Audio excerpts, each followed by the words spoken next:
Major League Baseball draft, and the first overall pick there is catcher Henry Davis. He is the first selection. Pittsburgh was on the clock, and that's who they took. It is a right-handed hitting strength swing. Good kid, good catcher, college player, Louisville.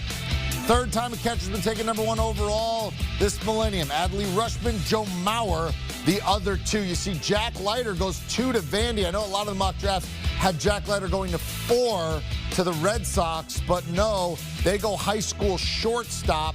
So the first high school player, position player, goes to the Red Sox. First high school pitcher goes to Detroit. Jackson Jobe is signed with Ole Miss, but you got to figure he's going to find a way to get signed and be part of the Detroit Tiger organization. All right, let's bring in our general manager, our world champion. There he is on the scene, Jim Bowden. Henry Davis goes #1 overall. What's your reaction? Were you surprised? Did you like the pick? Did you expect it? I say Henry Davis. You say what? Well, I mean, look, Henry Davis was the best catcher in this draft, no question about it. I met with him right after he was selected by the Pirates, had a long conversation with him, strong handshake, looked me in the eye. Look, the makeup, the character, the leadership skills are all there. This guy's going to hit. He's got 20-25 power. He's a good defender. He's got a lot of work to do in terms of blocking and framing, but I think that'll come in time. But he has a great release point behind the plate, and he's got the raw tools. So I like the pick. But if I was Pittsburgh, I probably would have taken Jack Leiter with the first pick, and I'll tell you why. Jack Leiter was the best pitcher in this draft. He checks all the boxes, right? Makeup, intelligence. He's got a 4-pitch mix.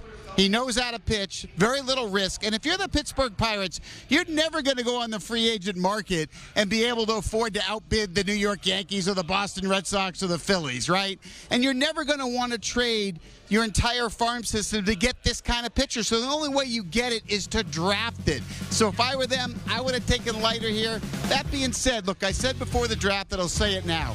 When you look at the first 7 players in the draft, there's not much differential in overall talent, and any one of those 7 guys may, at the end of the day, EK, end up being the best player in this draft. I love what the Red Sox were able to do. I was surprised that Marcelo dropped to them at their pick. I was happy for the Mets. I didn't think Rocker would fall to them. That was a great pick. And I think maybe the best pick of all was Jordan Lawler, who went to the Arizona Diamondbacks. I didn't expect him to drop that far. A lot of talented shortstops in the first round. A lot of teams went that way.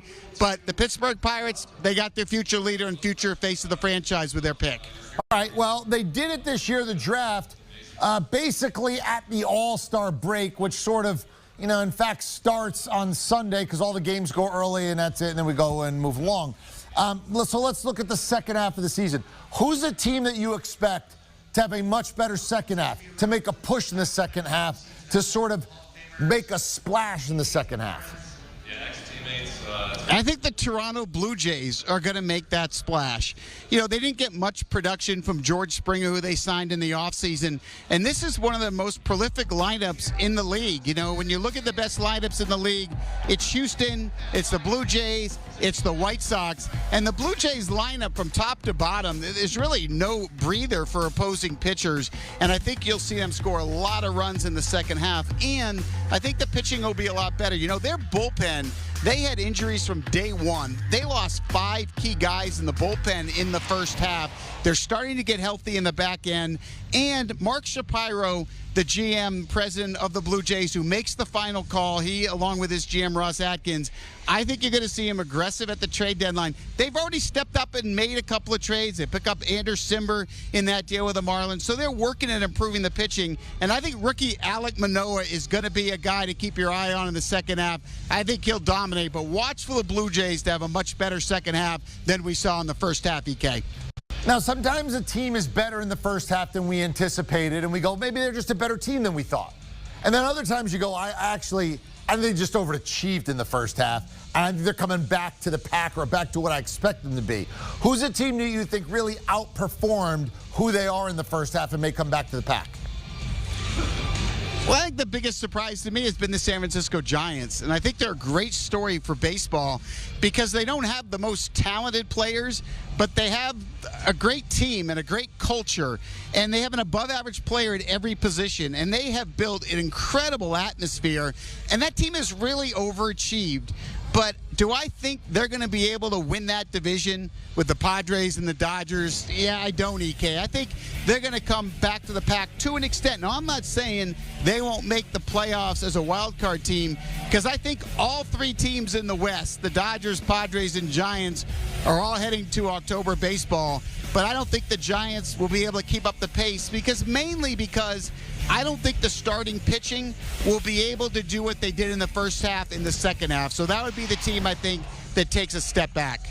All right, before we get to the second half, we have an All-Star game. Before we have an All-Star game, we have a home run derby. Shohei Ohtani is the favorite going in. Who do you like in the home run derby?